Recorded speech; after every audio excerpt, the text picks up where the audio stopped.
This is being shot with top right to go further down the table and avoid getting snookered behind that 9 ball or that 3 ball. But I wouldn't recommend doing this in this position. You should just play for that gap between that 9 and 3 ball, because spinning it down table is bringing me a little too close to that 5 ball, and I'll replay that so you can see how close I got. Yeah, this is a little too close for comfort. You never want to come that close to hitting another ball. It just could screw the whole game up.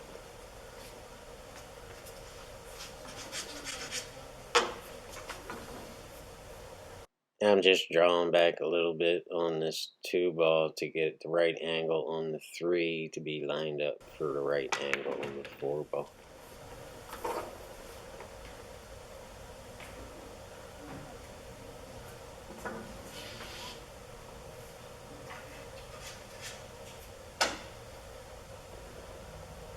This is just a stop shot on the 3 ball to have the right angle on the 4 to bounce off that side rail and get right on the 5 ball.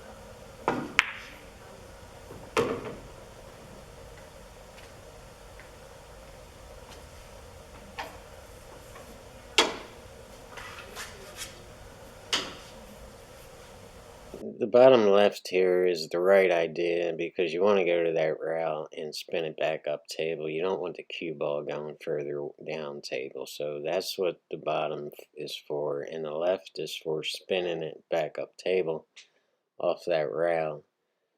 But that also created a problem here. I put a little bit too much bottom on that and it killed the cue ball off that rail. So now we have a serious problem here. It's all about getting right from that, on the right angle on that 6 ball to get back on the 7. And now it's going to be a little bit difficult to get on that 6 ball. What I wanted was to be a little further back up table and right about here, not quite straight in on the 5 ball, but if we were right there, I could just put top on the ball, come down to the top rail, bounce off the top rail for the correct angle on the 6. Now we have to do something too creative, and that gets me in more trouble, but we'll cross that bridge when we get to it. The original plan was to shoot the 7 in the side, and that's why I wanted this angle on the 6. So there's no way to do that off this 5 from here. So now I'm getting under the 6 to right about here, which is the same angle on the 6. It's just the other end or the opposite angle. In my attempt to do that, created a disaster. Anytime you're hitting a ball on the table that you don't intend to hit, you can be sure you're doing something wrong. There are times when you do want to hit other balls because you're planning on breaking out clusters or putting balls where you need them to be to get the right position. But this is definitely not one of those times. The left is the right idea, but the bottom is a bad idea. Because what that does is draw the cue ball off the 5 for an increased angle to right about here, and that sharpens the angle off the second rail, and it's going to head straight back into the 9 ball. So if I hadn't put bottom on it and just put left on it, it would have hit that top rail right about here, and that would increase the angle off this second rail, and I would have got it straight back up behind that 9 ball and in the right position for that 6 ball. So yeah, this is another mistake here.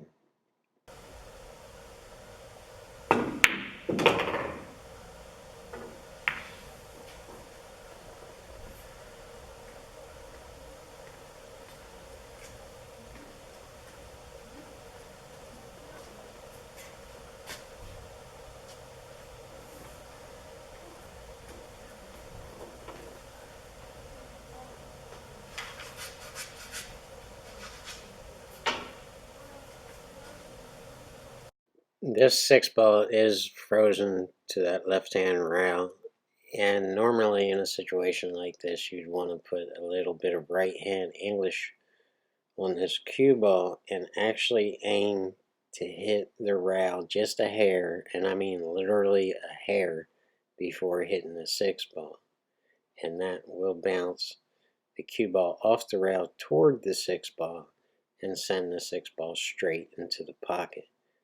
Now this can't be seen with the naked eye and without video cameras to slow it down in super slow motion. And the problem with this shot is it's not a normal situation. If I put right hand English on this ball, it's going to send the cue ball down table and away from the 7.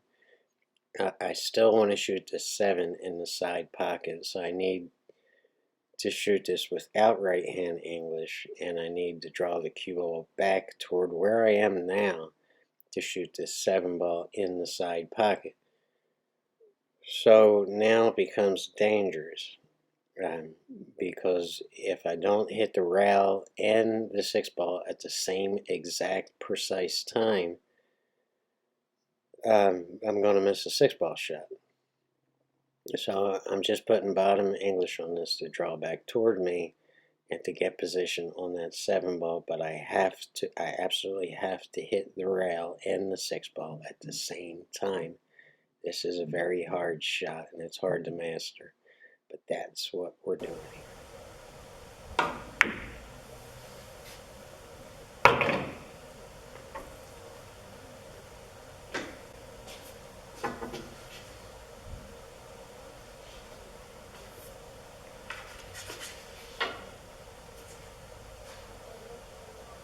You just saw me looking for the line I need on the 8 ball to just hit a stop shot or move the cue ball very little from the 8 to get on the 9. And so I'm shooting this cue ball at the 7 to get on that line, and I'm just putting straight top on this, no left or right. And I know I'm going to come back up table just a little bit, but I'll still be on line for that 8 ball to get back on the 9 ball. So I'm going to cut it right here, and we're going to play the whole thing from start to finish.